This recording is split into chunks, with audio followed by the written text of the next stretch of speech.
Hi, and thank you all for joining us today. We are broadcasting live on the United Public Radio Network and the UFO Paranormal Radio Network, 105.3 on the Gulf Coast and 107.7 FM in New Orleans. Hello, everyone. Thank you so much for joining us today. And as you just heard, you are watching Ethereal Encounters and listening Unveiled, where hopefully we can help you discover your truth. Today, we're broadcasting live on the United Public Radio Network and the UFO Paranormal Radio Network, which is 105.3 on the Gulf Coast and 107.7 FM in beautiful New Orleans. Please be sure and join us in one of our various chat rooms to connect with me and, of course, my guest today, who is Sherianna Boyle. And I'm very excited to speak with her because she wrote an excellent book that I read and thoroughly enjoyed. And we're going to talk about that today as well. But the topic is how to unblock your intuition with emotional healing.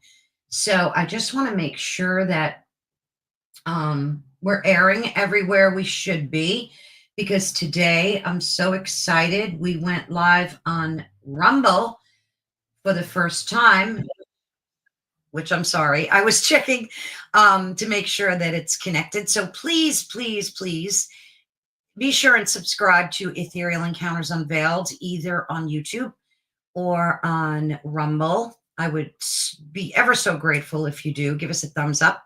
Of course, that helps support the channel. Now, I'm going to stop blathering away here and introduce our wonderful guest. And I'm going to let her talk about herself rather than me reading some pre-written paragraphs. But just to let you know, she's an international bestseller and author of numerous books, including The Breakout, which is a critically acclaimed bestseller.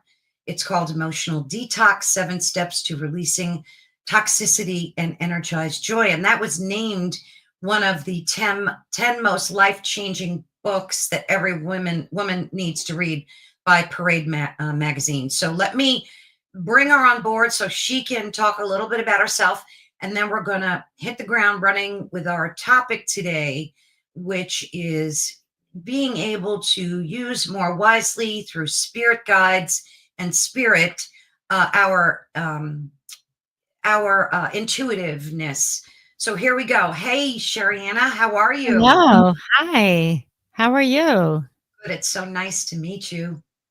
Thank you. And great to be here. Thank you. So I'm going to ask you first and foremost to kind of give us a little bit of your background. I'm going to step off for a minute and let you talk about yourself, talk about your book, and of course, we'll show your website as well so folks can head on over there. And then we can head right into all the great questions. Okay, so kind of talk about yourself a little bit here. Sure. All right. Well, hello, everybody. I'm Sherianna Boyle, and I'm predominantly an author. I write books about mental health and spirituality. My series, Emotional Detox book series, is really what I'm known for. And within that series, I created a system called Cleanse, which is a system to teach people how to process their emotions. Once you start learning how to process your emotions, which I'm sure we're going to talk about this evening in great detail, then that really opens up the doorway to intuition and spirit. I'm also an adjunct psychology professor. I've been doing that for about 16 years, teaching psychology.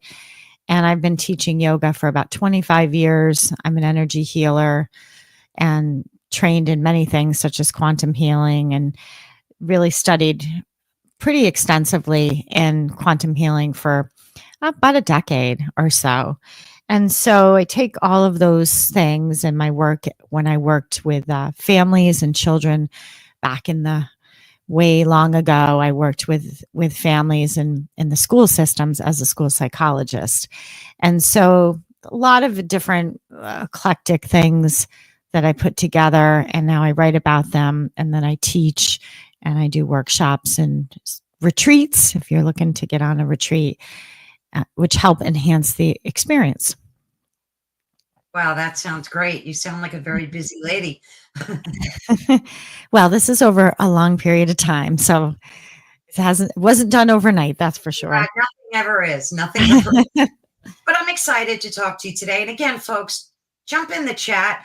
Yeah. Don't be shy. I know a lot of folks get a little timid about that, but we would love to hear from you as we go along. If you have any questions for Sherianna, I'm sure she'd be more than happy to answer them. So let's ask you first, what inspired you to write Just Ask Spirit and your other works as well? And that more recently, obviously, but what was the inspiration for you that drove you to write that book? Yeah. I mean, there's a few inspirations. One was my mom, quite frankly. And so this is the 11th book.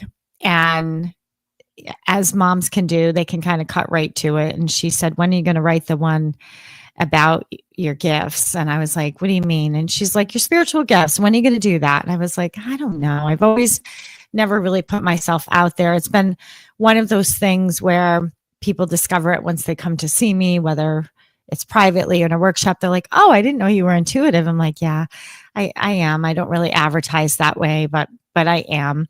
And so she really kind of gave me a kick in the butt and said, "It's time. When are you going to do that? When are you going to talk about it?" And then I also have done a lot of training around emotional detox, helping other coaches, other people, energy healers and teachers and therapists in the field. And many of them would ask me, "But how do you get the other part?" And I'm like, "What do you mean?" And what they really wanted to know was about the intuitive part. How do you cut right to it?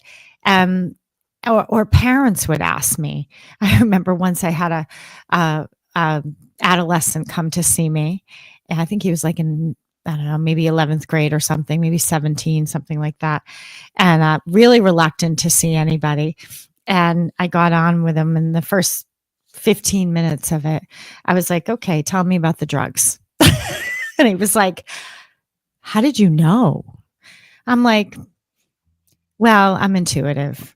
And he just couldn't believe it. He couldn't believe it. I'm like, let's not beat around the bush here. Let me know what's going on. And so ended up assisting that person and really helping them to get off drugs, which was really took a long time, but really worked with them. But I think that's the advantage, is sometimes you can talk about things and never really get to it, to what's really happening. And that happens with emotional suppression. People can hide behind their stories or their fears. And so there's some advantages of being able, as long as you have that trust, and mostly the trust in yourself, to be able to say that to someone. And that led to the development of Just Ask Spirit, people really just kind of wanting to know. Yeah, that makes a lot of sense. Yeah. It's interesting. I think more and more people are reaching out to folks like yourself and platforms like this for help and for answers to questions that they have about their emotional health, rather than seeing a psychologist or a social worker. It doesn't really cost anything, basically, right? Unless you take a course with the person. But it's great that a lot of this information is out there for folks to help them. So kudos to you for putting yourself out there and letting folks get the help that they need. As I told you earlier before we went live, I read your book and I loved it. And I definitely am going to go back and do the exercises, because I read through them and I found them to be really helpful. So that's something that I definitely want to do. And of course, we'll have the link to Sherianna's book as well as her website in the description of this video. It's actually there already. So if you want to check out her website, please do. It's also running across the screen, sheriannaboyle.com, which is pretty.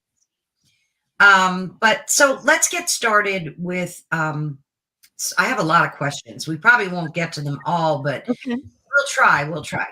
Sure.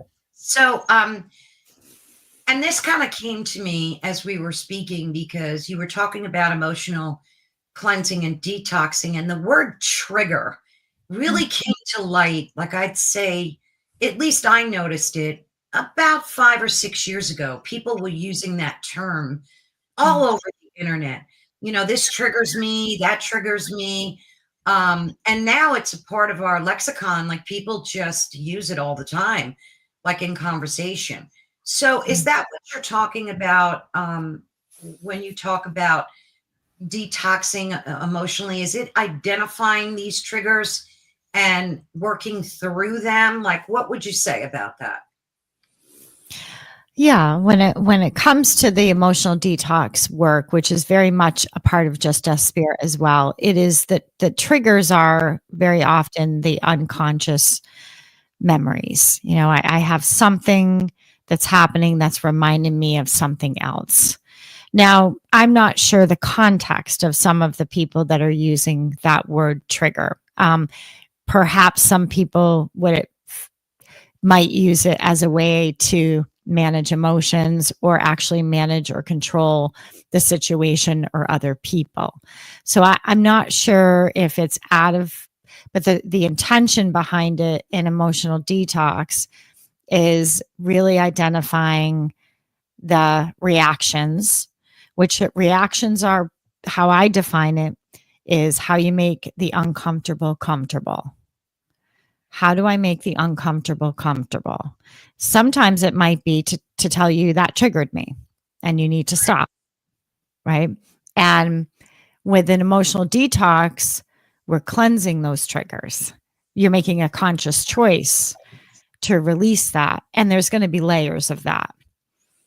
It's probably not about the person that triggered them. It might even not be about the exact subject line or the tone. It's maybe perhaps deeper than that, but it one step at a time. So triggers, yes, I agree. I think it's been thrown around a lot. I also think that it's a trauma response, Yeah. and it's challenging. I mean, who am I to say whether you're in a trigger or not? That's not for me to decide. The motto in emotional detox is the person who experiences the trigger is the one who should cleanse it. So just because I'm experiencing it, I don't expect the person that the reflection of whatever it is that I believe contributed that to clear that. Mm-hmm. I'm responsible for clearing that. So even if you feel the person is the cause, and I get that, I've been there, feeling like a situation or the person caused a feeling or a reaction, I'm still responsible for clear. Nobody else can clear that but me. Gosh, I couldn't agree with you more because it did seem like a blame game, where it was almost like an attack on the other person for triggering them. When lots of times it's most times I would believe it's done unintentionally. I mean, you don't set out unless you do to trigger someone. Sometimes it happens just by happenstance, right? So I think identifying that and not blaming the other person is brilliant. Well, taking accountability Yeah. for that. I mean, I'm a college professor, so I'm in that space quite a bit. I'm Yeah. very aware. I'm often students will tell me if something's triggering to them, and I respectfully listen to that and take that in, and I'm mindful. But at the same time, if it gets to a level where I can't breathe, I can't move, I can't, we're all tiptoeing. Well, that requires an intervention. Oh, absolutely. That requires, let's get some support. Yeah. Yeah. And that happens in families all the time. Absolutely. Absolutely. It does. And I think the word triggered became synonymous with the word snowflake too. So you almost feel like even if I'm talking to a family member and, they trigger me, I try not to tell them, like, I use that word because it just didn't have good connotations, at least.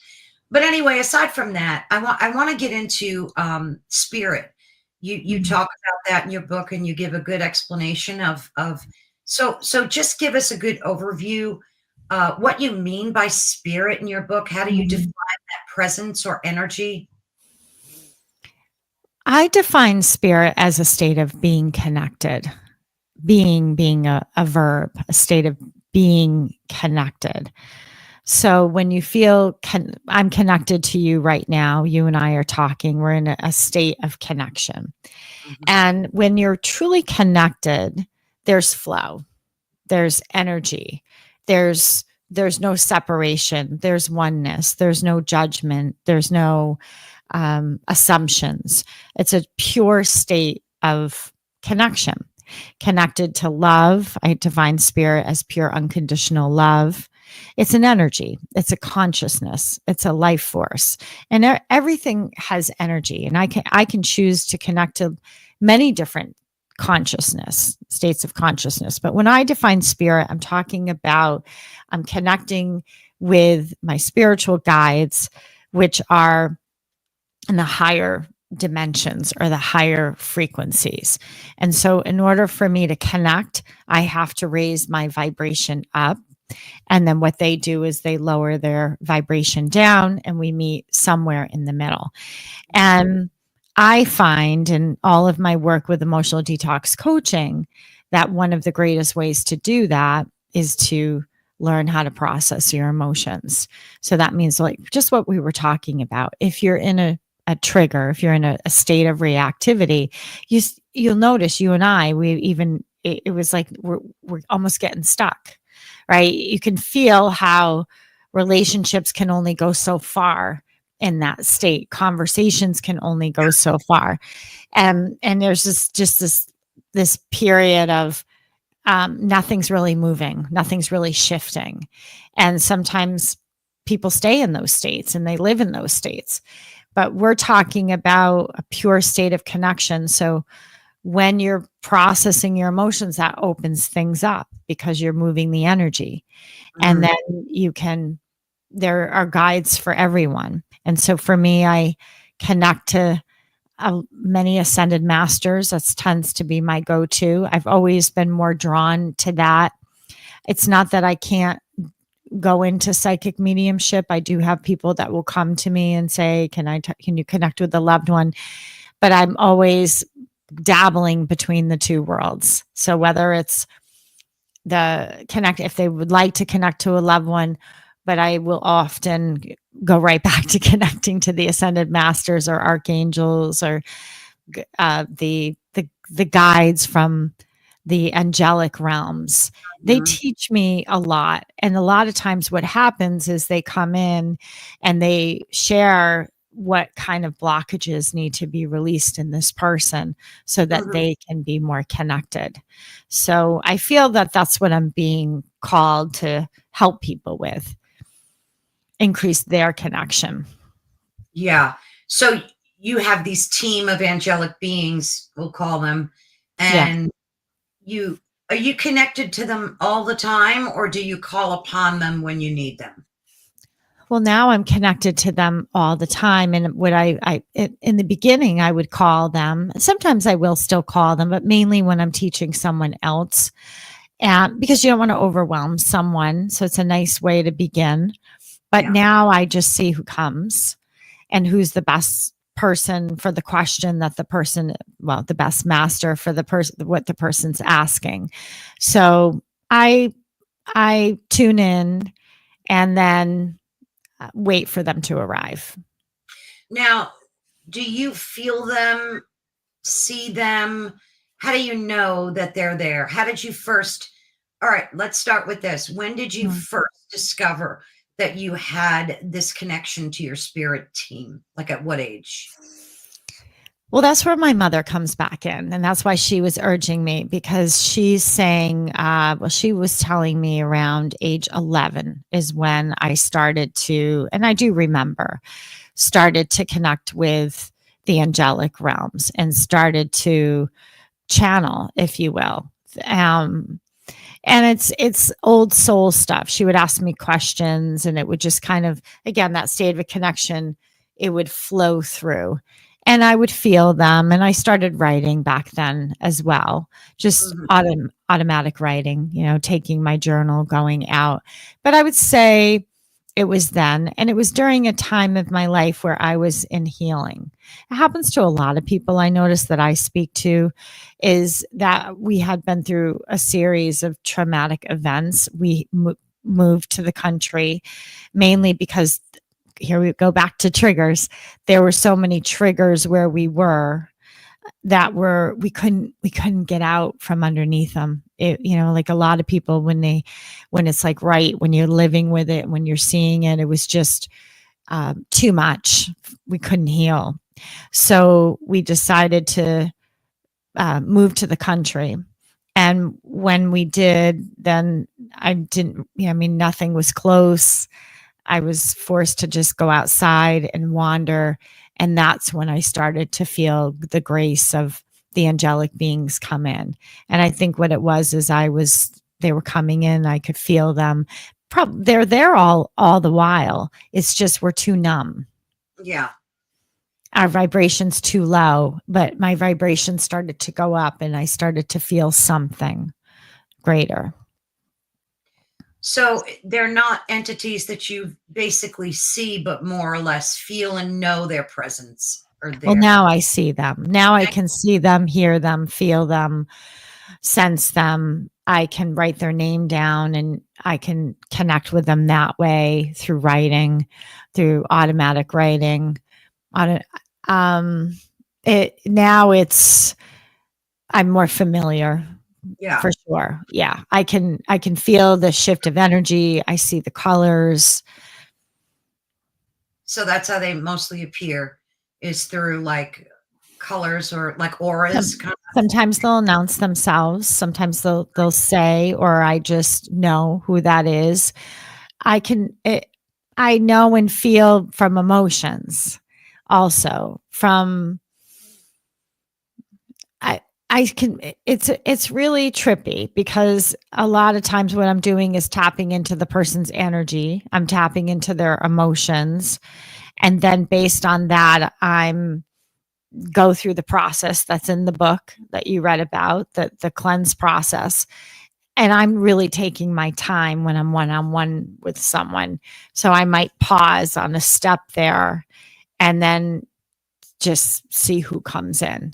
Yeah. And then once they come in, they're there because they'll start giving information that they don't even ask about.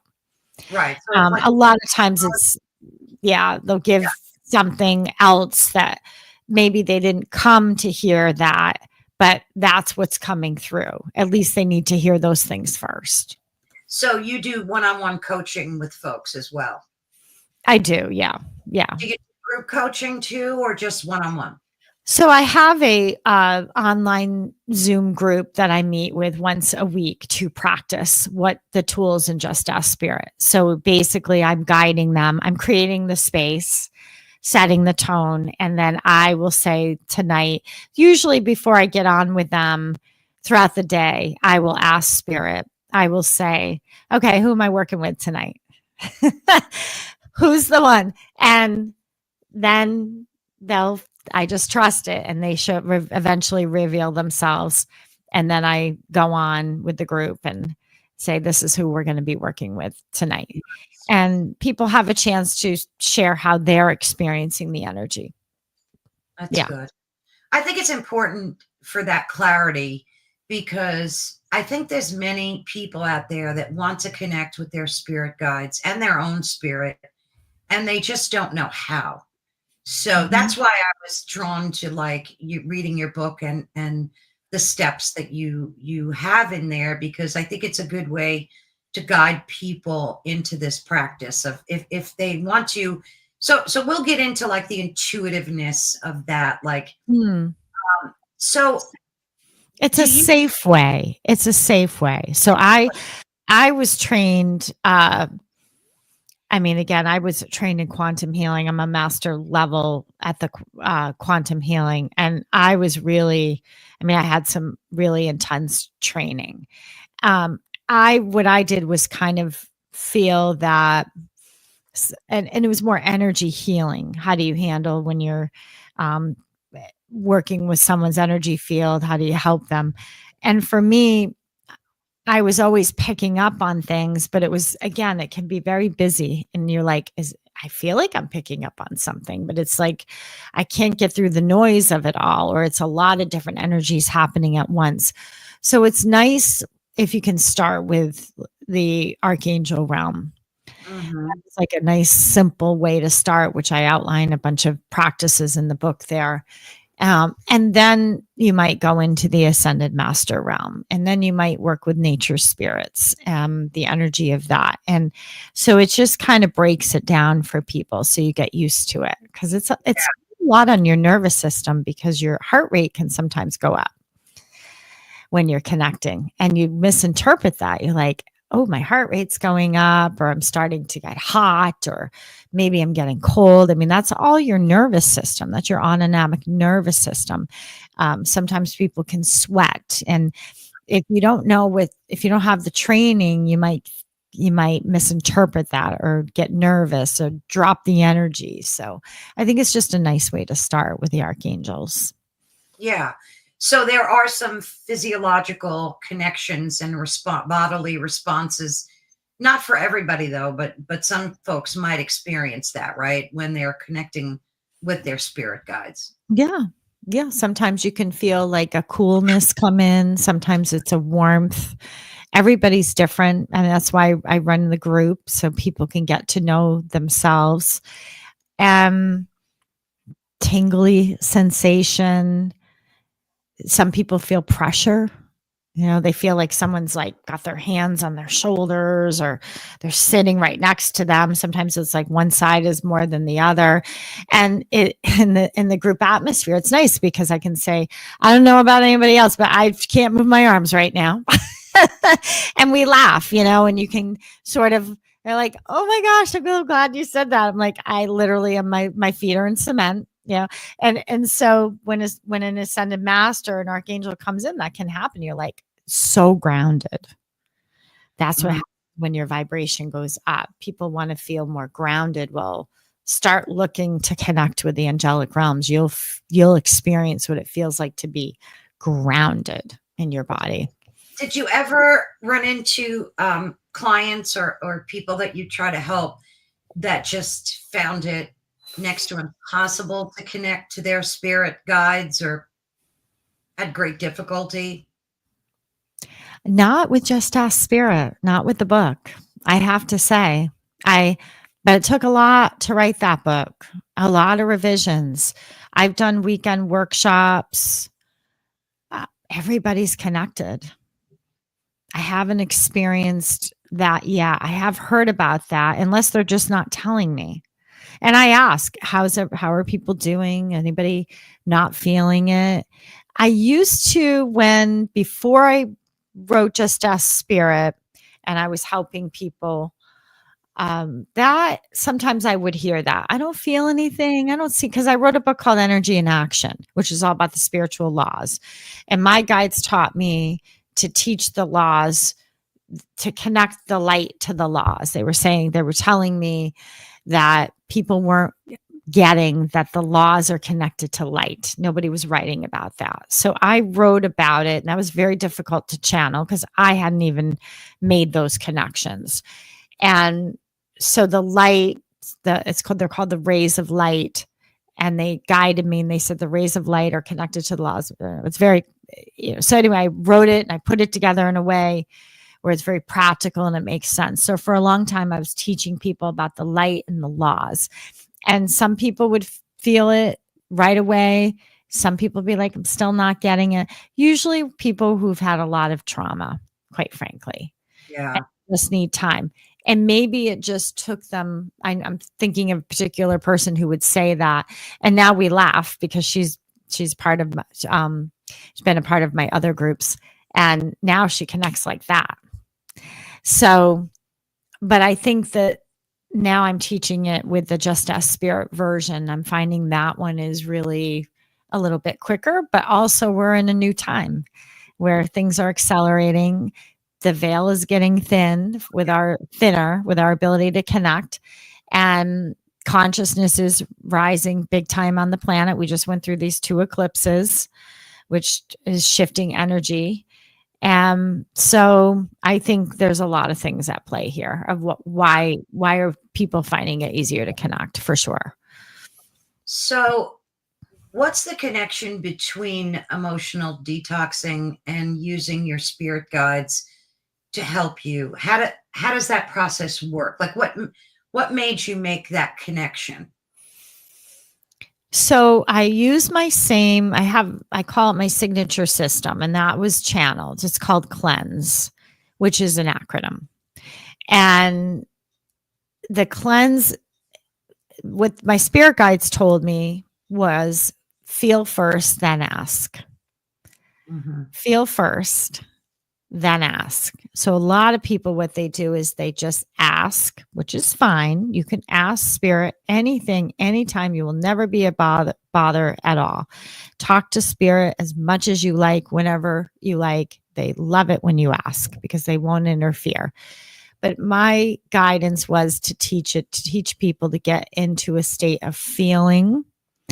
And then from that state of feeling, which the cleanse steps lay that out for them, then they ask whatever it is. Now, sometimes the ask is a request.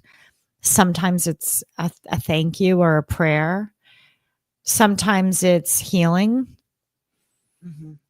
Sometimes you just let them do their work and not even, if you've ever been to like the hairdresser or something and you're like, you know what, do whatever you want. It's like that feeling like, I trust you. You're the expert. Just do your thing. Sometimes it feels like that. Sometimes there's days where I just connect and ask, just show me the way. I don't want to have any effort here. So every day's different, but where the emotional detox shows up is in the front part of that still. It's very much still based on the same principles. Feel first, then ask. And what that means is get in your body, get grounded, regulate your nervous system. So back to triggers. If people are feeling triggered very easily, they likely have a dysregulated nervous system. And people live that way. They live in the state of dysregulation, especially the children that went through COVID. Yeah. It was very traumatic on them to lose their social connections, to lose their routines, to be put in front of devices. Yeah. And a lot of them got heavily dysregulated. So when you're dysregulated, yeah, you're sensitive to every little thing. You don't have a lot of resiliency. You don't have a lot of buoyancy. Yeah, I think So, adults yeah, got triggered by that too. I mean, yeah. yeah, children. Well, fear, the fear of dying. Everyone's like, oh, it was horrific. Yeah, and So, everything that came along with it. I mean, thank God kids are resilient. They have a good bounce back yeah, mechanism. But now 5 years later, looking back, gosh, has it been I 5 years? yeah, yeah, it's been 5 years. Crazy. I see a lot of damaged humans, adults, and I think a lot of it, and this is why emotional detoxing is I think so important right now because we're carrying this baggage from the past 5 years, and a lot Mhm. of people are not like processing it out. When we're hearing now on the news every day that we've been so lied to in so many ways Yeah. from people that we trusted the most. So I think that's a big one, for folks to have to process that out. Absolutely. Well, Yeah. it's interesting because during that whole pandemic, I was talking to some of my psychic friends, people that I really admire and respect greatly. And some of them were like, I was like, what are your guides saying? you know, and some of them were like, you know, you get the shot, get the shot, get the shot. And then some other psychic mediums were like, don't get the shot, don't get, you know what I mean? Yeah. And that was like a perfect example of that's where it's really good to be able to talk to your own guidance and your own intuition and do what feels right for you. And I think especially during that time, you really can't trust a lot of your own intuition, your own intuitive, because fear is in the way. Exactly. Yeah. That so you're not really reading yourself the way that you normally would be, because you've got all this external stuff going on getting in the way. So I could see where that would be a very confusing time, especially for folks that, rely on their intuitiveness for, for their day to day. So speaking of intuition, like we all of us on this planet, all almost 9 billion, I think, we all have intuitive powers. We're all intuitive beings. Yeah. It's just that a lot of us know how to tap into that a little bit more than others do. So what would you recommend that folks do in order to breach that veil that was so thick at one time and preventing them from tapping in to their own intuitive nature? What would you like? What would be the number one thing you would say to somebody to get rid of that block? Yeah, I think that you really have to be focusing on yourself and giving yourself permission to heal whatever is left unhealed. This is the time to do that. I think that for tapping in, you don't want to minimize your emotions. Your emotions are so much of your spiritual anatomy.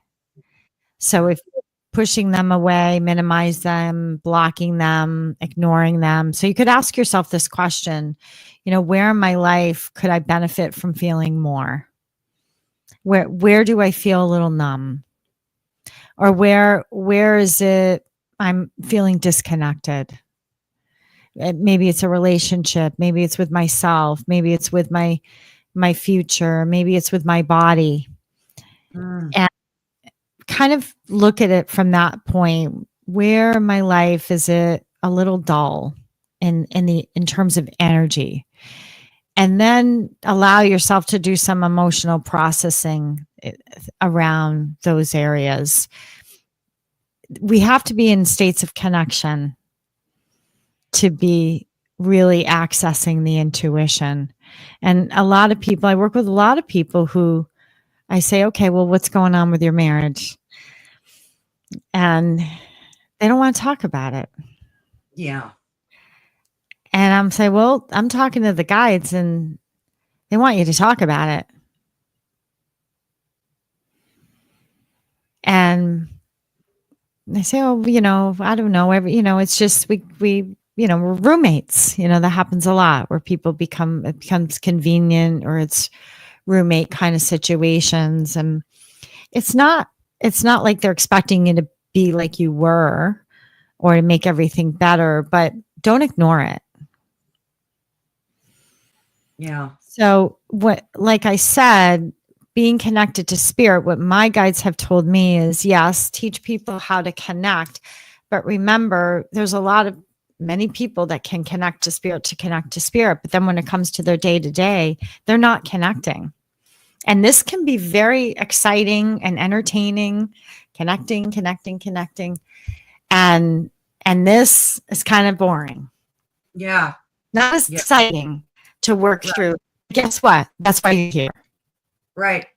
So let's Right. not forget the spirit of, just like there's a tree, I have a window in front of me, the tree outside, I can connect to that tree. We're in a state of connection, connecting to the spirit of the tree or the spirit of the sky or the spirit of another human being. But if we're carrying a lot of resentment, or we have our guard up, or we've been hurt, or we're living in the past, or we haven't really forgiven, it's going to be hard to have those connections. So being connected intuitively does require you to do the human stuff too, in my opinion. Yeah. No, I agree. I mean, Yeah. and I think that, like, we're all damaged humans in I don't care what childhood you had, whether it was great or not. At Mhm. some point, life damages folks, and we learn these bad habits of burying our emotional pain. And I totally agree with you. I think, like, letting that come to the surface where you can deal with it at least what I find interesting is reaching out to our spirit guides for help with that. Like Mhm. I never, I mean, yeah, when when things are bad or you have a bad day, we all talk to our spirits, whether they're deceased loved ones or whoever you connect with. But it never really dawned on me to think to reach out to them for something that was, say, so damaging that Mhm. you can't even talk about it, or like what would the first step of that be? Like, how would you recommend people do that? I think it's I think it's the first step of the cleanse of the system is there's many variations of that first step that I've written about, but it's learning to connect to your higher self, learning to connect to your infinite self, also learning to regulate your nervous system. Yeah. That's an important part of it. That's the emotional detox part. And so I kind of blended the two. Um, Knowing that if you're functioning on a dysregulated nervous system, what I find is a lot of people sort of are on the verge of overwhelm or the verge of panic, traumas. You can re-traumatize yourself. And then when you ask spirit, it's like, oh, please help me, please. You're in like a different state. But one of the reasons I think I connected when I was a kid is because, yes, I had gone through such trauma. But once I went into nature, my nervous system started to regulate. I was walking a lot. I was spending a lot of time outside. I didn't have I wasn't heavily scheduled child where I had a million things. I had a job and I went to school. That was pretty much it. But then I would had time to just heal Yeah, that's and nice. to be quiet, Right. Be quiet. That's a good to be one. quiet. And that regulates you. And then all of a sudden things start to open up because you're not just connecting to the spirit around you. You're going to start processing your emotions. You're going to start feeling again. And you're going to start noticing, you're going to feel like a lift come in. And then that's when the doors can open and you can hear that guidance. I like that.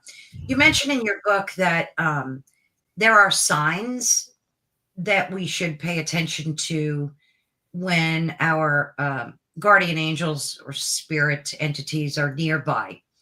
And Mm-hmm. some of them are change in temperature Mm-hmm. in the room, Yes. flashes of light, feeling or sensing a presence, as we mentioned before, Mm. feeling like we're not alone, Yes. interesting cloud formations in the sky. And I'm always looking at them, always. Mm-hmm. Mm-hmm. And it's almost like you're drawn to doing that. I don't know. Like that Where was, you hear your name called. Sometimes they call your name. You're like, yeah, who's calling me? that's a big one. Uh, Yes. you also mentioned tingling sensation around the crown of the head and Mm-hmm. dreams, of course. And I Yes. also noticed a high pitched sound in the ears. I Yes. don't know. Isn't that weird? Like all of a Yeah. sudden I'll hear like it almost sounds like an alarm, or like it's Yes. not a ringing. It's a frequency change. I have a ton of that, Do you? unfortunately. Oh, yeah. And Unfortunately, I do. And I it's asked my friend who's a pretty renowned psychic medium about that. And he's like, you're connecting, you're getting into other frequencies now. I'm like, well, I need them to stop.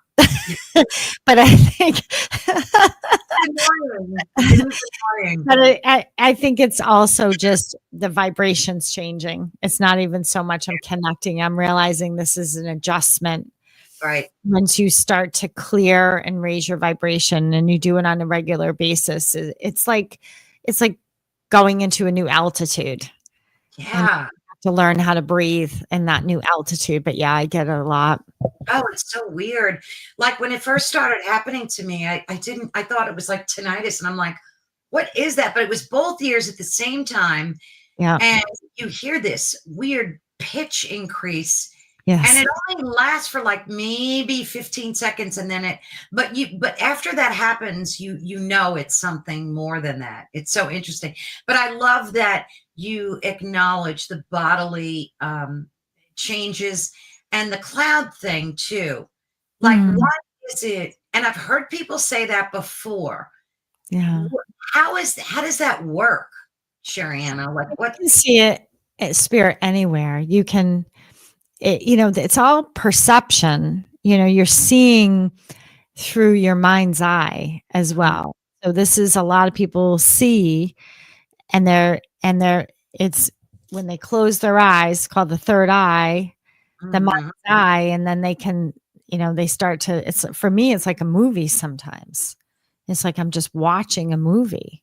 Yeah, And I yeah. see, and people think, well, is this my imagination? Is this, but more and more as they're doing the research and they're looking at psychic mediums and they're putting electrodes on them and they're doing their measurements, and what they're seeing is that the parts of the brain where we process emotions are activating Mm. as the channeler is channeling. So that tells us that that part of the anatomy is highly connected to intuition, So that theta state is like the they're able brainwave to state. see Yeah. that. Yeah, yeah. Theta is pretty deep, but it's dropping more into those alpha ranges. A lot of psychic mediums are trained to do that, to drop into, they call it sort of dropping in to alpha, becoming really grounded in the body. Yeah. I And love that takes it. practice. Yeah, I mean, and I love that science is able to gauge that now. I mean, they're able to, through fMRIs and stuff like that, they're able to Oh really yeah, see. you're able to watch and not just have them channel, but there's artists that are able to take in a spirit and draw it. And it's a past loved one having never met them. And so they're putting electrodes on these psychic mediums and getting some really great information about the brain. Yeah, if you see me wave, don't think I'm nuts. Oh, People in, and I always give a wave to them. So oh, to let you know. awesome. Um, so in your book, you state that you talked and I copied word for word here. Okay. I talk to people from psychic mediums to animal communicators. This is referring to you, of course. This is a Yeah. quote. You spoke to animal communicators, shamans, everybody from energy healing to psychologists to nutritionists. And that basically, if someone had seen the light, you said, or had a near death experience or heard a voice, or channeled a saint or a loved one, that altered their life. It was like a spiritual event for them. Yes. So that was the research that you did. You went out and spoke to all these different people from different genres and different professions, right? And Hmm. yet something was lacking from that. Yeah. I didn't feel like anybody was sharing about the emotions. Right. I was waiting for it. I would wait and see. Are they going to talk about the emotional part? Uh, And it didn't, they would talk about everything but that. I mean, certainly they would talk about the importance of meditation or going in your body, but no one really highlighted the importance of emotions. My guides tell me that the emotions tell a story. Um, and the way that you don't always have to talk about what you feel. You can tell that story many ways. You can tell that story through the breath. You can tell the story through movement, physical movement in your body. You can tell the story through singing. Mm-hmm. But that is, to me, is all spirit, telling, that's energy, that's movement. That's why we feel when somebody sings a song or they share a part of themselves, Sure. and it makes us feel something. And we all benefit from that. We all get a little bit of healing, but we also get a little bit more intuitive, a little bit more open, more connected. Yeah. Do you think that intuition is, let me give an example. You're walking across the street and all of a sudden you have this thought and it says step back or don't go to the right. Is that Mhm. just a thought or is that intuition? Like, I want That's to make it clear. intuition. Yeah. I just It's want a folks, I think that's intuition. I right. think a lot of times intuition comes in short, direct commands. I remember once I was in a parking lot, my daughter was in the back, and I had my purse down on the floor in the passenger side, and the car was parked, and I went to go get my purse on the floor, and I heard a very direct voice, a man. It sounded like a man, and it said, "Oh gosh, I'm trying to remember the voice." It said, "Hold something like hold on to your purse," or Oh, it was just very direct and it was loud, right? And it was, gosh, it was a long time ago. My daughter's 17 now, and then she was in a car seat, put it that way. Hold on to your purse or something loud enough to alert me. I look over and there's a homeless person right at my window. oh boy. Yeah. And because I heard the voice, I just automatically, the way I responded is like so out of character for me. Excuse me. And I said, "What do you want?" It came right out of my mouth. And they were startled and they walked away. Yeah. That never would have came out. I would have been, I don't know what I would have said. I probably wouldn't have said anything. I probably would have been shocked. But Yeah. because I heard it. So yeah, those are direct commands. For weeks, I was driving by a certain place, driving by, kept feeling, turn in, check it out, check it Mm, out, check it out, and I eventually did. I checked it out. I ended up getting to know some people there. I got some work there. And I thought, I still don't know why, Spirit, you told me to stop at this place. mhm. Like, it's very nice. I'm not saying it's not nice, and I'm not saying it wasn't a good move, but I'm not feeling it. Yeah. I'm not getting why you kept telling me to stop, right? So I ended up saying, I'm not gonna work at this place anymore. It just wasn't a lot happening.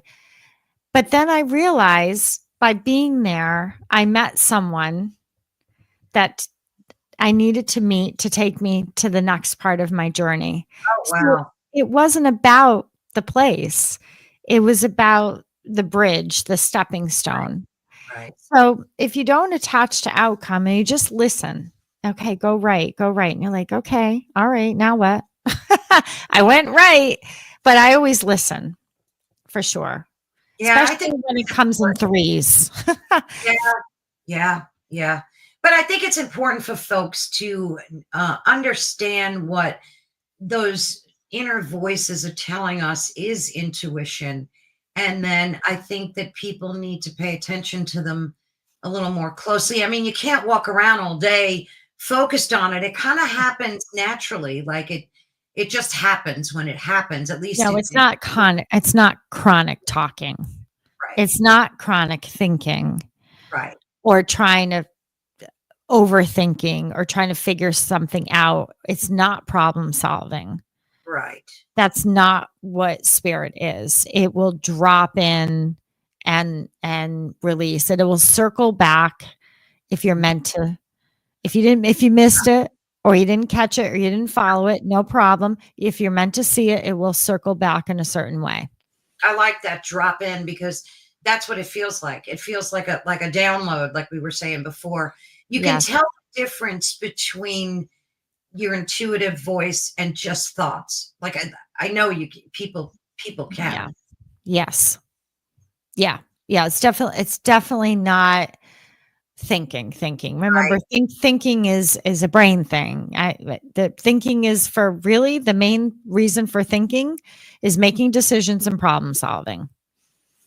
That's it. Yeah. But thinking is not to help us process our emotions. True. You That's also feeling. Yeah.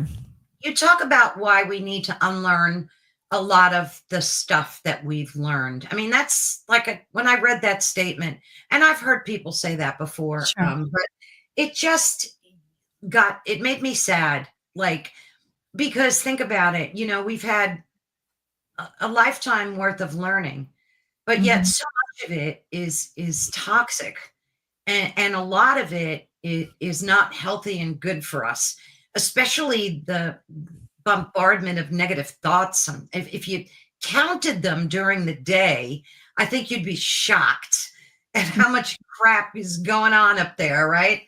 So how do we use spirit to start to really unlearn a lot of that negative self-talk stuff? Because I think, and based on a lot of the people I talk to, that's a big one. It's the negative self-talk that's toxic. Well, I think that's one of the things I love about the cleanse, the system, and what I love is the part where you ask. Because if Mm, you think about it, we're taught not to ask. right. That we have a long history of don't ask, just Yeah. accept this is the way it is, and Yeah. don't question.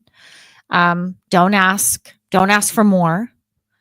Um, Terrible. and just ask more questions rather than get attached to the answers. There's going to be a question, and then let another question come from that question, and then let another, ask, get curious, and that will enhance your abilities. Just asking is the unlearning, because the old way of learning is we're like told this is the way. Right. And I think that's why some people have some trauma around religion. They were told to believe certain things, and then they didn't experience it in the same way. And so a lot of learning is modeled. So true. So Over true. over 60% is really a how do children learn, how do adults learn? It's from modeling.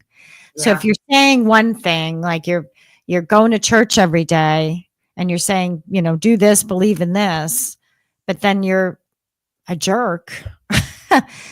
You're treating people disrespectfully, and you're not living that out. Well, then there's a discrepancy there, and people see that.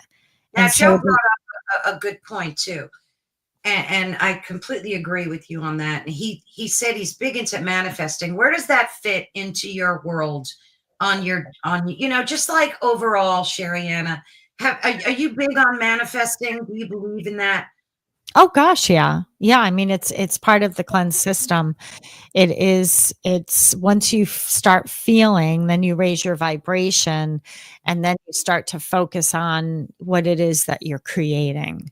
And it's not just the vision of it, but the feeling of it is really important. What is it going to what's it feel like? What would it feel like to be in a state of abundance or a Oh, I state love of that. Yeah. freedom? Yeah. So I think if you can really learn to feel, you're going to get good at manifesting more than thinking about it. Gosh, that's such an excellent point. And I think that's where a lot of the people went wrong after they read The Secret, because they Mm, thought that just by thinking it, but you're so right. There's this deep feeling connection. Like you have to believe it. There's a level of believability, right? That yes. attaches to that. Now, you also talk about journaling. Mm. I think that's such a great idea. And I think it would be beneficial for folks to just get a few tips from you about journaling and how beneficial it is. Yeah. Yeah, I think there's a ton of questions in Just Ask Spirit that I'm just reading Joe's message there. Said his work schedule is a little crazy. Oh, hi, Joe. Um, so journaling, it's a wonderful time for self-reflection. A lot of people, years ago, I did an emotional detox summit. So I collected a bunch of experts, and I asked all of them to do a piece on how they teach people how to process their emotions, and also talk to people how they process their emotions. Journaling was the greatest one. Oh, no way. Yeah. Journaling was a lot of people were talking about the benefits of journaling. It's a release. Again, Yes. it's an outlet. And what you don't want to do is, when you don't have an emotional processing practice and you're not connecting to something greater, you can internalize things a lot. So if you're not allowing yourself to heal, if you're holding on to the past, and then something comes along, your body is going to interpret it like almost like a threat.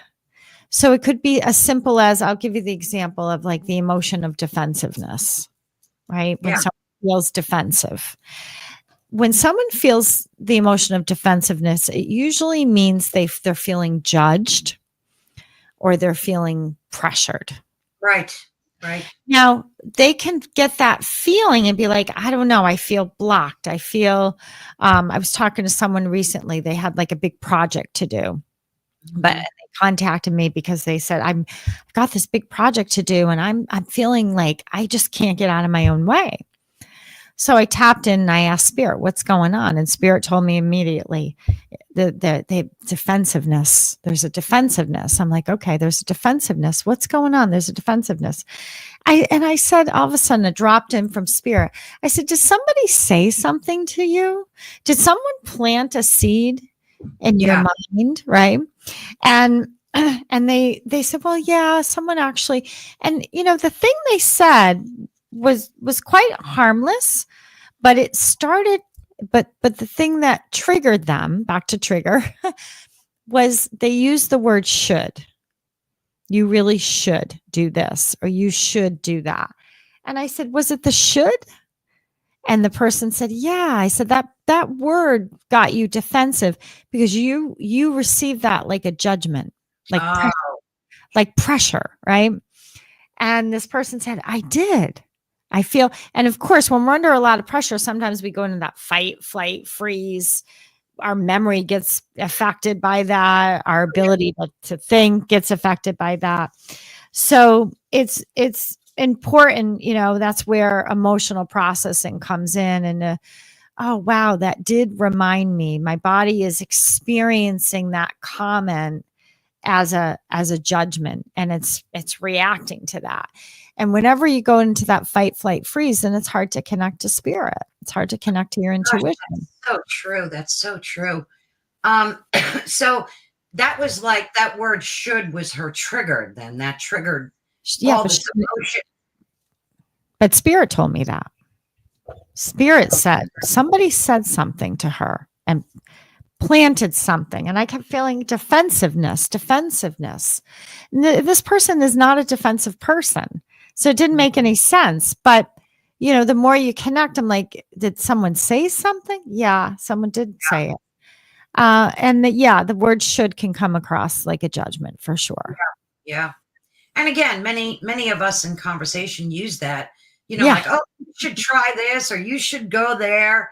And it's yeah. not really meant in that way, but that was her, trigger, so to speak. That was something so did Well, she work?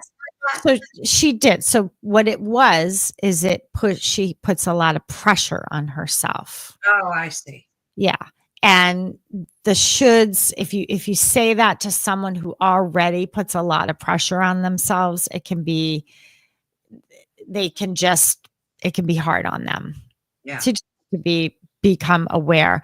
So the point is, she internalized that, Right, right, which right. a lot of people do. They internalize, the things that happen to them until they're frozen in it, and then they don't know how to get out. Do you think soul and spirit are the same?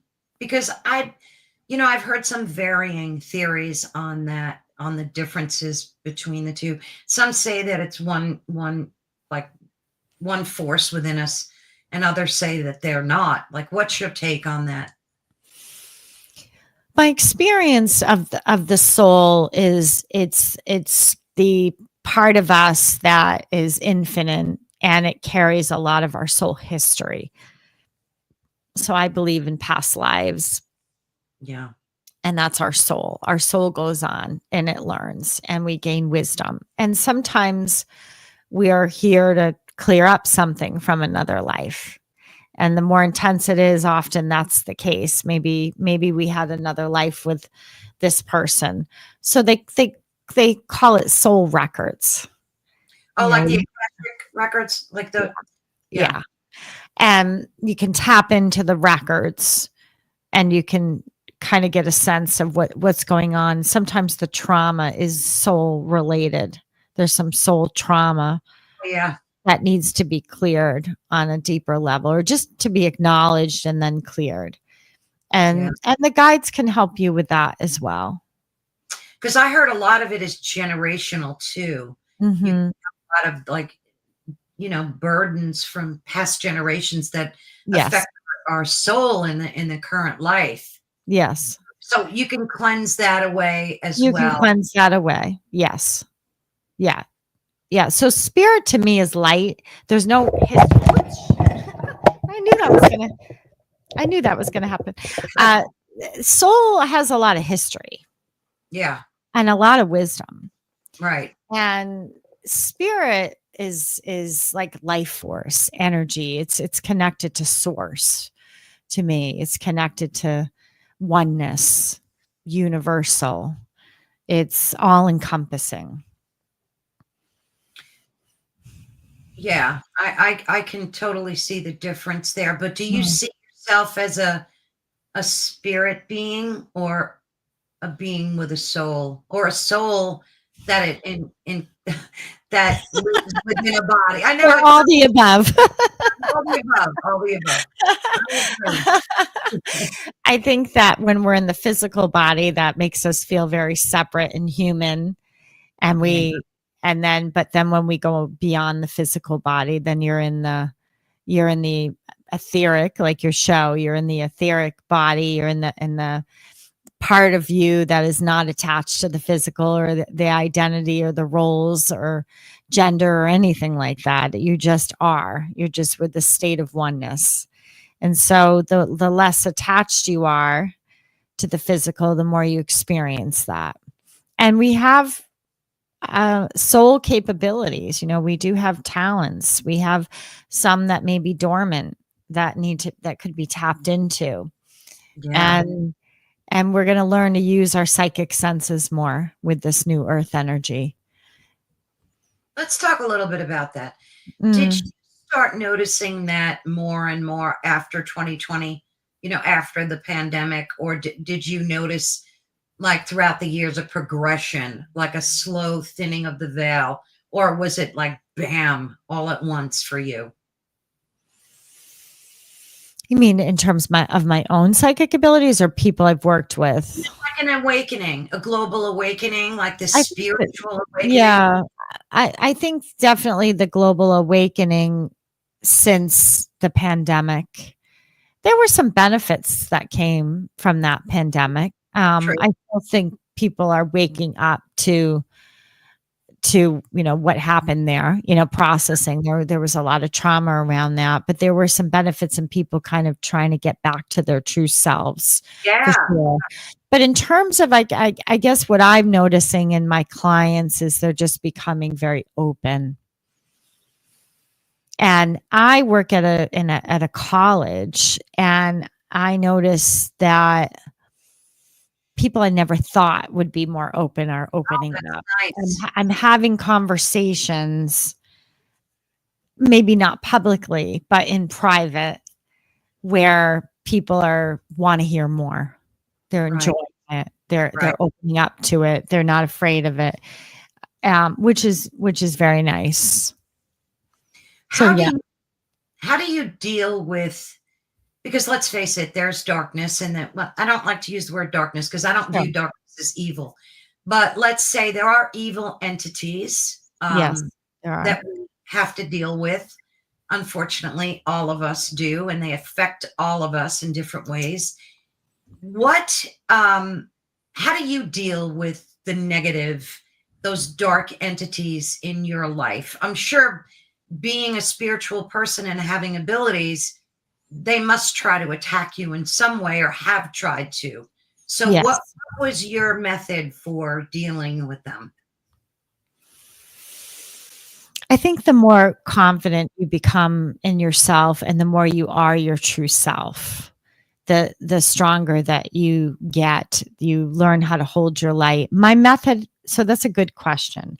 Because again, I was trained in quantum healing. I was trained in how to handle psychic attacks. I was trained in stuff I didn't even really expect to be trained in, but I know how to do it, and I know what they're all about.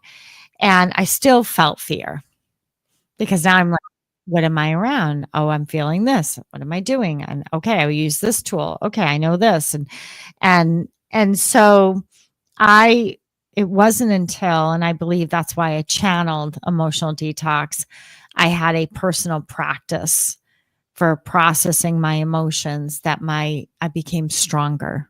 So it's like your core. It's like that third chakra, that power center. That's got to become strong before you. And that's why I teach Just as Spirit the way I do, because I wouldn't teach people how to deal with negativity without having a foundation and connecting to archangels and things like that. Yeah. Sure. It's just my belief system and and and how to process their emotions. For me, that's the foundation.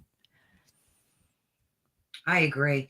And I think you're right. You do need a good guarded, strong sense of being in order to tackle a lot of this crazy stuff that we're living with today, because as evil is showing its face and rearing its ugly head, maybe we're seeing more of it, but at the same time it's unfolding itself to us, so we know what it is now and we can protect ourselves better against it. Is that right? Like you can develop Yes. a better I think it's kind of like the other part is, I'm going to go back to, don't just think about connecting to spirit. This is something I was never taught, that I had to figure out myself, that it's important to keep your human relationships healthy. yeah, Because it's kind of like building a family, right? If the mother and father are not getting along and there's conflict, it's going to affect the kids, absolutely. right? You can give them as much as you want, tell them you love them, this and that. But if these two people are going at it, everybody's going to be affected. No one's really going to feel safe, that foundation. It's the same thing when I believe when I do it as a living. So it's my responsibility. I can't be in a chaotic environment. Yeah, I have to handle things and make sure I'm in a state of connection or processing my emotions. It's not perfect. I'm not saying everybody's getting along all the time. Nobody's getting upset at each other, but it has to be healthy. That's your foundation. That's your base. right, right. And so for me, that if that's okay, I can do anything. If I've got healthy, my closest relationships are healthy, then that's a stability thing. I mean, yeah, we all would love that, but unfortunately, not every one of our loved ones and friends are that way. I mean, what does someone do when they run into like a toxic vampire soul draining person? Maybe this is someone in their family that they just can't, detach from, and it's creating a lot of emotional pain and suffering for them. Like, how do Mhm. they begin to heal from that? Well, there's spiritual tools that you can use to really be very clear about, it's kind of like, think of it like having sex. Yeah, I mean, are you going to just have sex? I mean, are you going to have some boundaries, right? Are you going to, yeah, I mean, it's the same thing. Who are you going to share your energy with? right, right. And are you going to let people just take your energy? Are you going to let them grab at you? People that are very intuitive, once they get to know their intuition, and I have it happen all the time with clients where I'm like, I think someone's grabbing you. I think the reason you're off is you're getting grabbed at, and you got to get stronger at setting clear boundaries. And it's can sound a little weird, but you can speak out loud, and you can, just like you pray, and you Oh, can kind of stop weird. energy. You can stop someone from grabbing you. You can speak to Right. them and say, set a boundary. But I also think forgiveness, having a little forgiveness prayer is really important, because because negativity can't hang out in that. Right. So you can just go into forgiveness. And I mean, the Honopono chant's a great example of that. The creator of that, he was a psychiatrist, and changed the whole people that were incarcerated over, just doing, he never met them. Yeah. He just did the Honopono chant. I love you. I'm sorry. Please forgive me. Thank you. I love you. I'm sorry. Please forgive me. Thank you. I love you. I'm sorry. So if somebody's grabbing you, I love you. I'm sorry. Please forgive. He really feel it. And it was authentic. There's other prayers, I say, I can say their name. Please forgive me. I forgive you. Let's forgive each other. Thank you. And I That's was, cool. Yeah. yeah, divine light, divine light. So it's just a prayer, of forgiveness can get that energy off you, and it can't last. Yeah, because a lot of people are burdened with that, and I think that's an important message. What's the most I guess I'll use the word shocking moment that you ever had from spirit?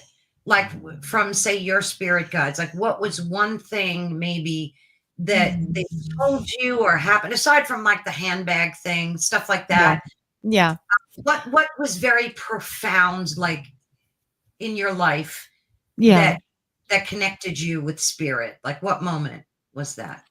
I think it was the moment that I was in therapy, and Mm, I was in therapy, and the therapist asked me a question, and then she got distracted because she had a beeper. She was mm, diabetic, and her little thing went off. And so she excused herself, and she had asked me a question before she left. And so I'm sitting there thinking, okay, I know she's coming back. How am I gonna answer the question? Right. And I heard very clear, strong, kind of like the handbag, bellowing voice. Um, and the voice said, what would happen if you didn't answer the question? ah, It was loud. And it wasn't just the voice. She came back, and I don't know, we finished up. I'm walking to my car, and I remember saying it out loud, that's the last time I'm going to therapy. oh wow. And that's not okay. Like, you're not supposed to quit like that. So you're supposed to like have a closing session, have a conversation, right? You just don't do that. But it was a feeling. I said, I'm done. What the work is done. This part is complete. I think I'd been at it for about 6 months at that point. I went home. I sat in my chair, my meditation chair, and I said, okay, who was that voice? Tell me what's that? And that's when the cleanse started to channel through. But the Wow. thing I got was I had to stop therapy to hear it. It was almost keeping me too preoccupied Yes. in whatever it was. And it was spirit's way of saying enough. Did you Enough. hear these voices? Do you hear them inside of your head, or are they actually auditory? Do you Those I hear the auditory. They are auditory, Yeah. yeah. Yeah. Yeah. Yeah. Those ones. That's such a Yeah. great example of like a profound moment, because I think a lot of us too get trapped in our own ego self, and everything becomes about you. Like I'm always Mhm. even telling my daughter this.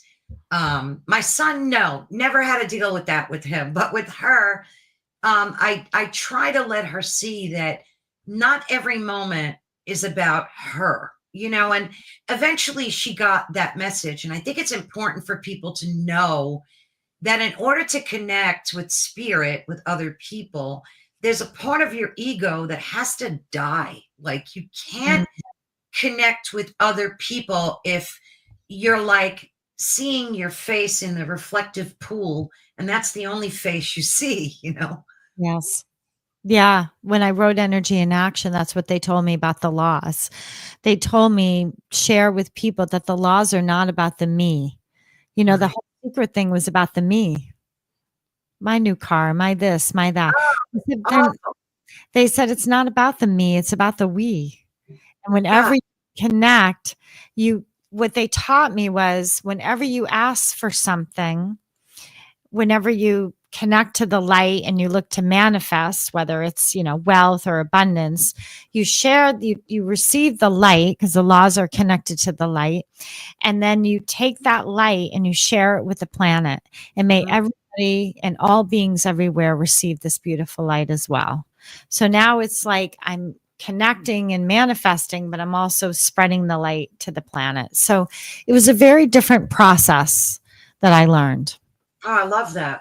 That's Yeah. so because I think that's like, did you ever meet someone? I'm sure you have meet someone and you try to have a conversation with them and they're so trapped in their own myopic world that they'll talk to you for 10 minutes and not even say, "Hey, how are you doing, by the way?" All the Right? time. Yeah. And these are the people that like I intuitively know. I'm not saying they're good, bad, or indifferent, but I know that I don't want to share space with them. That I know. Yeah. So, is that listening to your intuitive voice as well, or is that an ego-based thing, do you think? When you say, I know I don't want to be in space with them, Yeah. I think it's the end of people pleasing. That's a good one. That's a good one. That's a good one.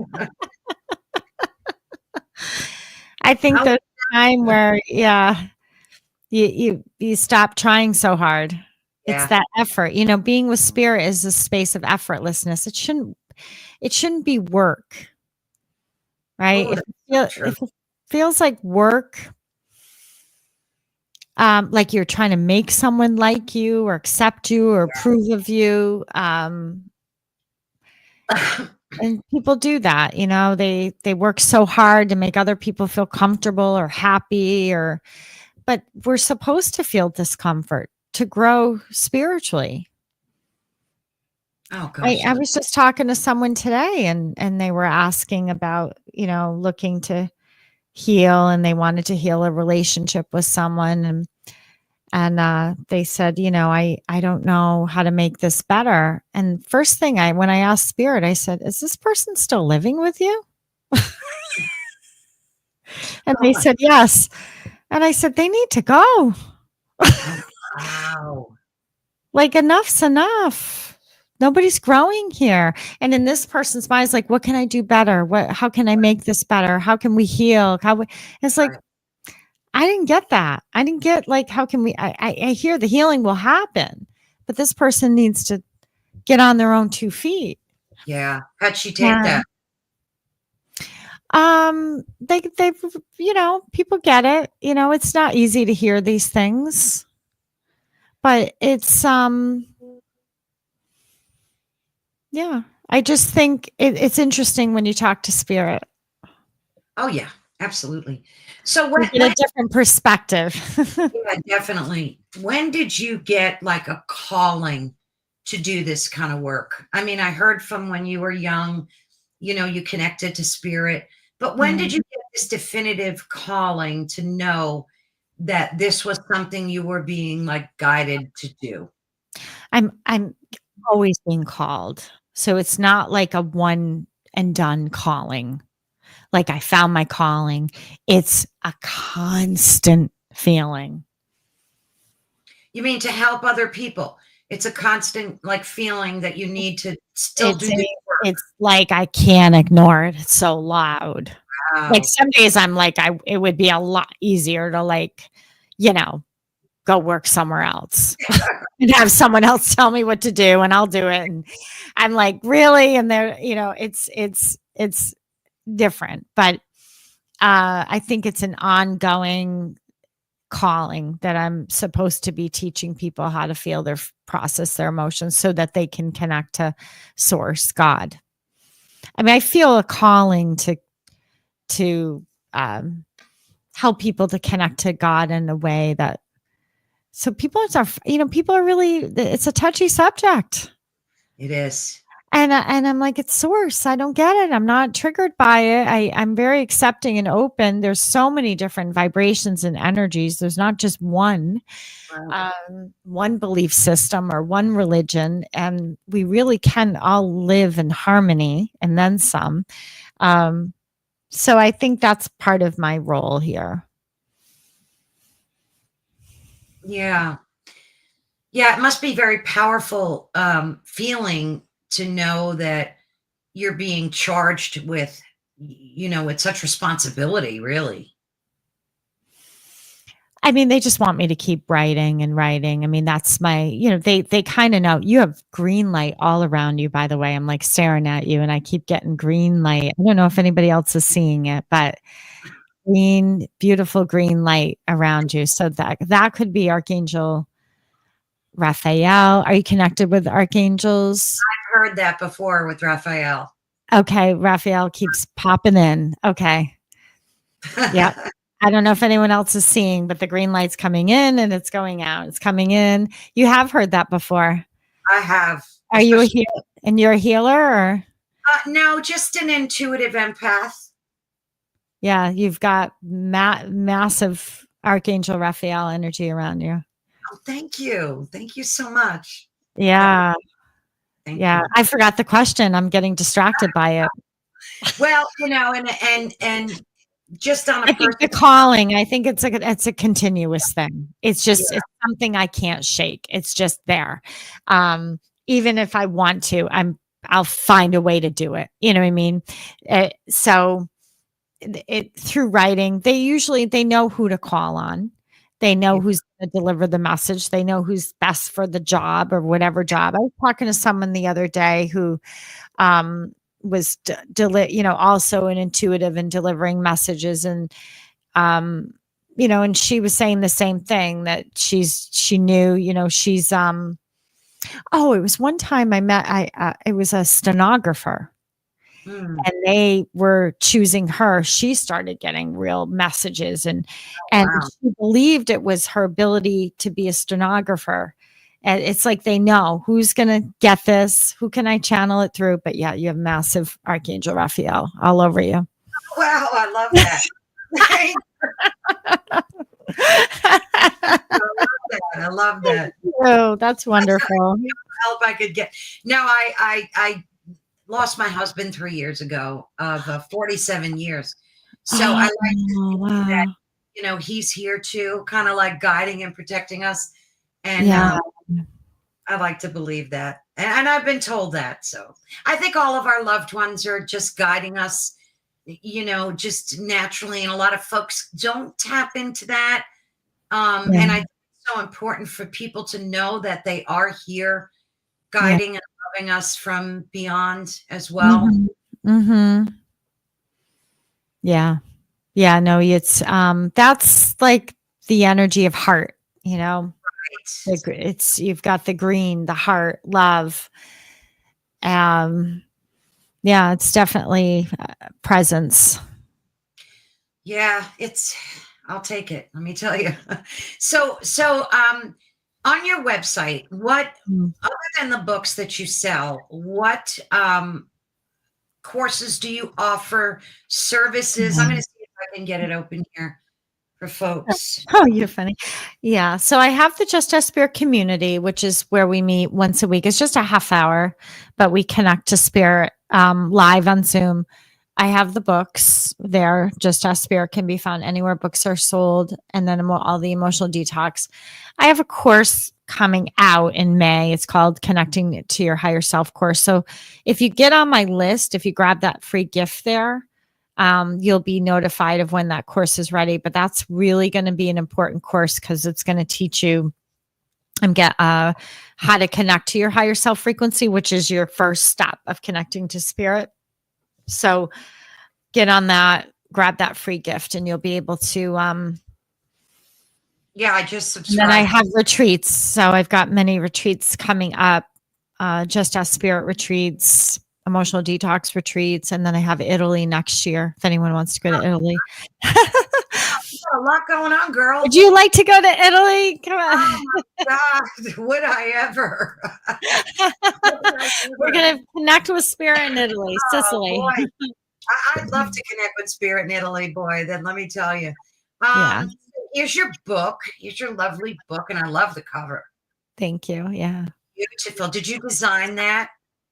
I got to pick it, but no, a wonderful person named Larissa did. She was amazing. Oh, I I love was the. I was like, girl, you nailed it. I want that like all over Yeah, my house, that it, color, you know? yeah, Yeah, she nailed it. colors are great.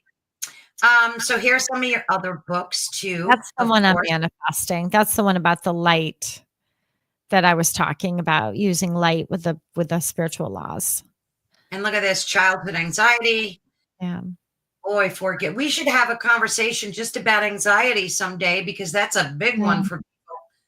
it That's a. is. So yeah, folks, check out her Sherianna's website. Um, explore her programs, show her support. I really, love to promote.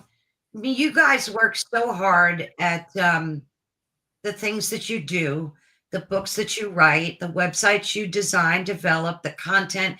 People don't realize the amount of work that you're putting into this.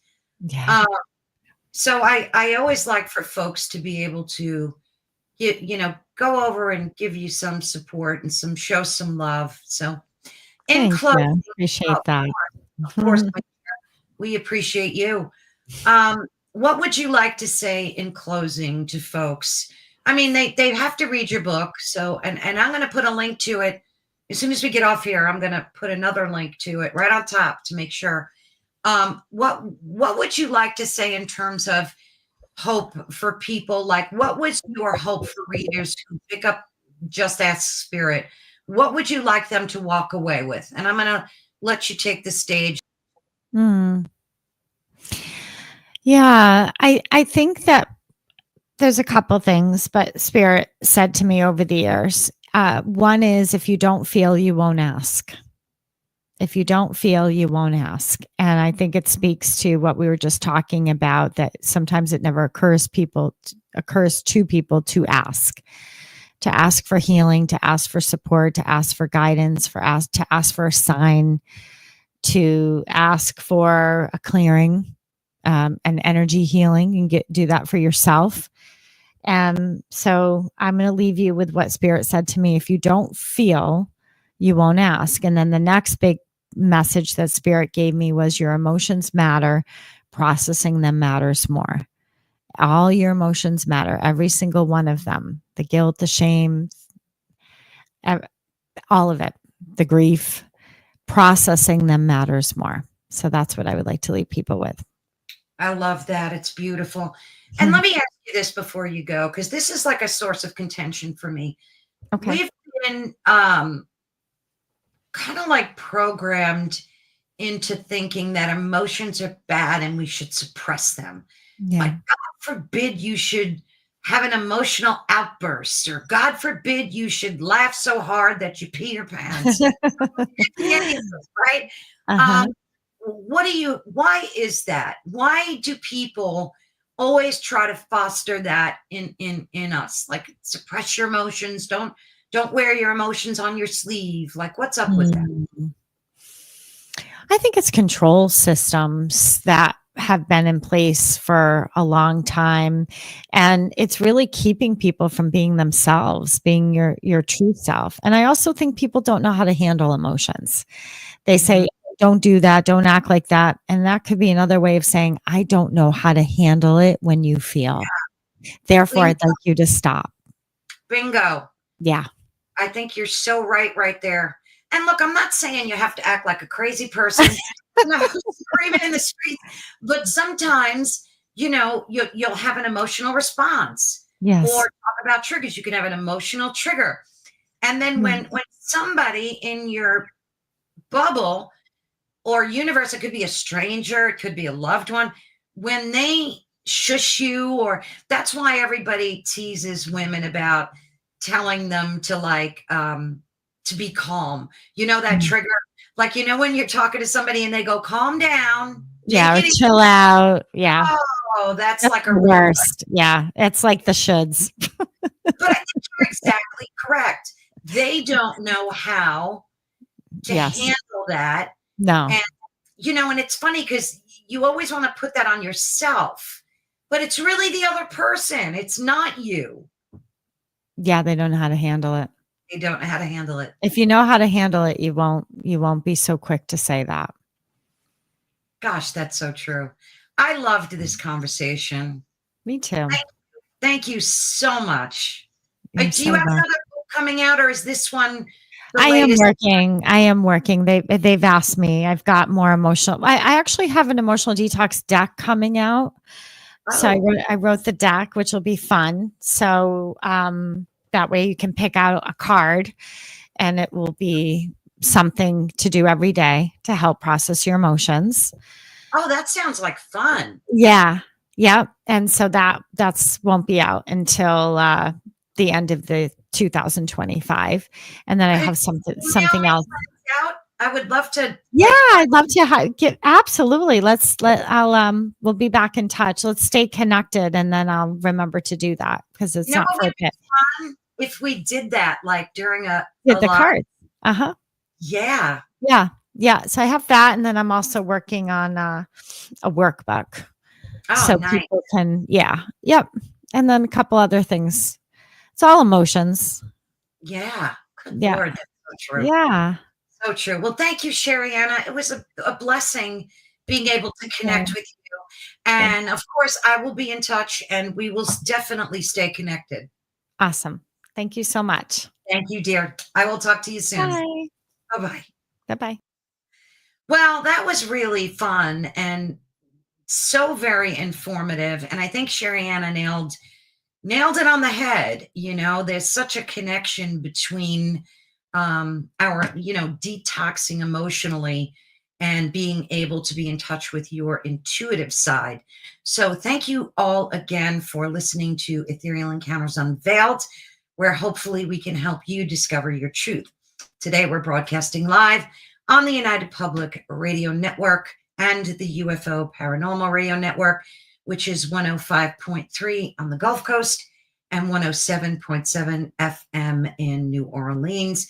And please, we have so many amazing individuals that are well versed in so many different fields, respective fields, including ancient history, ufology. That's a big one for Ethereal Encounters Unveiled as well. We love that topic.